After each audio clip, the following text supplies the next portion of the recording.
Rose Bread by Abigail Roas. In front of him stretched the wide avenue full of bustle and social whirlpools, inviting the walker to immerse himself in its rich culture and inquire into the evolution of its history. But he didn't have time for minorities, he told himself as he hurried to Le Madame Rouge Café, because he had more important things to think about. 5 or 6 years before, perhaps, he would have noticed the tiny violet flowers that grew in the middle of the adversity that the black asphalt and the grayish sidewalk offered them as home.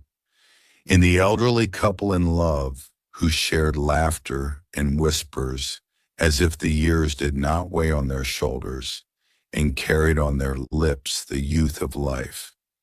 In the curious plush stuffed animals with bright eyes that were displayed in the window of a cozy gift shop. Or even in the group of laughing children whose ages, heights, and skin colors were as varied as wildflowers in a forgotten field. In other times, perhaps, with less uneasiness in his chest and more grace in his mind, he would have noticed all this. But of that light and playful soul there remained only the dying vestiges of what it once was. No, now he was a baleful man, in a suit with a briefcase that weighed on him like a mountain, however empty it was, whose grace of life faded from his eyes with disturbing quickness, as his lips murmured troubles and his hand translated them to paper with perfect preciseness. Ironically, as the number increased, his content decreased. He was nothing more than a walking body without consciousness of its surroundings, without admiration for beauty, with a number inscribed on his forehead that, although very visible, few would have the ability to capture. Le Madame Rouge enjoyed a privileged position on the corner of one of the busiest avenues in New York. Hundreds of customers frequented its elegant interiors every day, whose walls were dressed in varnished light wood, with touches of dark metal, hanging planters of the same color, and overflowing red roses filling every corner.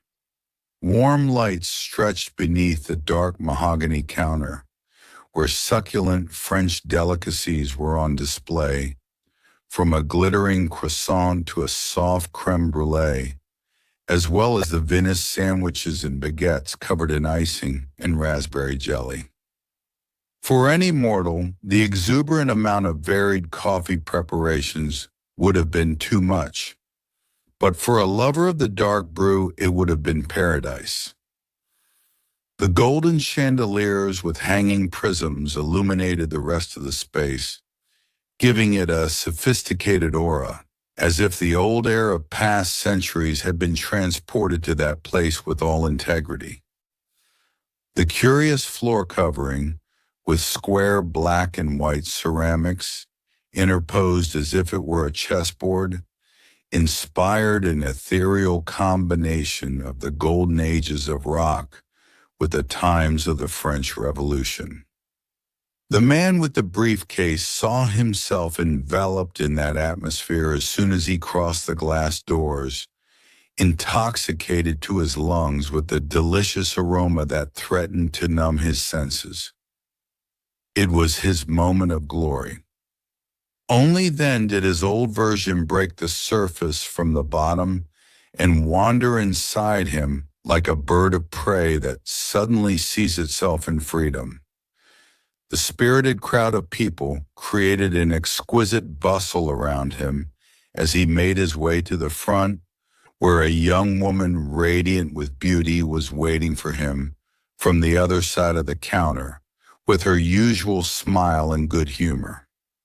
"It's our faithful friend, the man with the briefcase," the elegant saleswoman threw in, her reddish hair swinging around her face.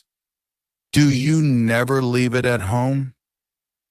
"I'm afraid we're talking about my faithful friend, Miss," the man replied, with that smile that only the redhead could get out of him day after day during the ephemeral moment of interaction. Not the best, perhaps, but faithful and useful after all. Also, remember that I always pass by here on my way to work. You could come here from time to time, stop being in a hurry and enjoy life a little, don't you think? I'm sorry to have to tell you that my only days off are precisely the days that this place is closed. Thoughtful, the young woman narrowed her honey-colored eyes and looked at him, trying to solve the inconvenient dilemma. I wouldn't mind making an exception from time to time if I can stop your eyes from being so empty, said the saleswoman who, in addition to serving customers, was the owner of the cafe herself. Don't think I didn't notice, huh? I can see it in your eyes. They are nothing more than two empty ice wells. The man with the briefcase was not used to his sweet friend meddling in his business. So dismayed, he did not know what to say about it. To get out of trouble, he had to resort to the old unfailing. Changing the subject was always an easy and effective strategy. I'm sorry to interrupt you, he said, but I'm in a bit of a hurry.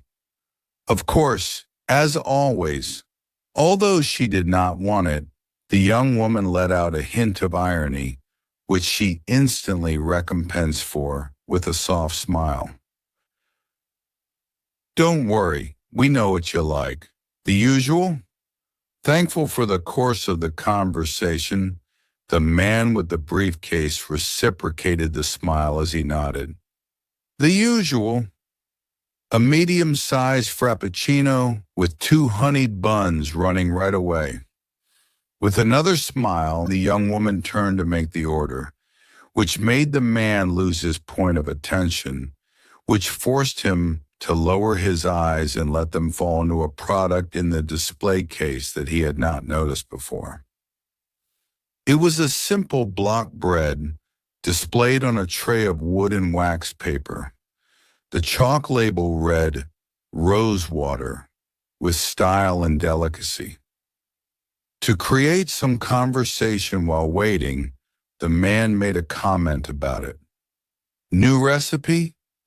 Turning in his direction gracefully, the young woman smiled, glad he had noticed. I see that you are observant. Only when it deserves it. In that case, I must have done enough merit to deserve such a privileged position. I assure you, Miss Rouge, you could do anything, and it would still be worth observing.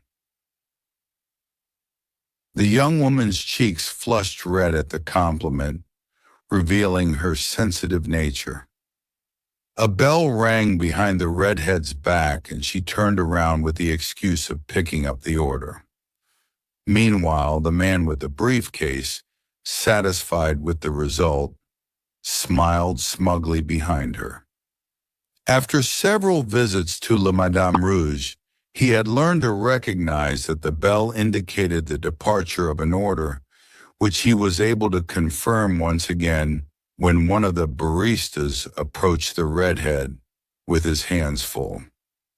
After thanking the barista, the young woman handed the man with the briefcase his order, a cylindrical container with the flavor of its interior steaming through the lid, complemented with a small brown paper bag with the cafe's logo printed on the front side. The man took out his wallet and paid, somewhat saddened by having to leave so soon. However, there was no remedy, and once he received the cash and took his order, his gaze collided with that of the girl who looked at him with equal or even more emotion. Thank you, he said politely. Have a nice day. It was a pleasure to serve you too, the smiling girl replied. And remember my proposal. She gave him one last smile, and the man with the briefcase left there as always, with the briefcase tightly held in one hand and the cooking supplies in the other. He continued walking north on Fifth Avenue toward the large building whose exterior image was covered in crystal and polished metals, the place where he had served and pursued sustenance since he had entered the university.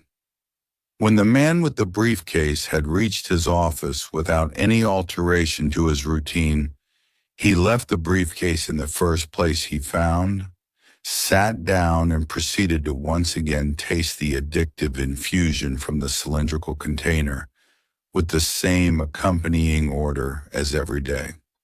Or so he thought, because when he opened the bag, he discovered that there was a slice of an unknown bread in it, in addition to the 2 buns. He didn't have to make much effort to understand what it was. Smiling, he tried it, and the delicacy of its flavor, the softness of its texture, and perhaps its exquisite amount of sweetness convinced him.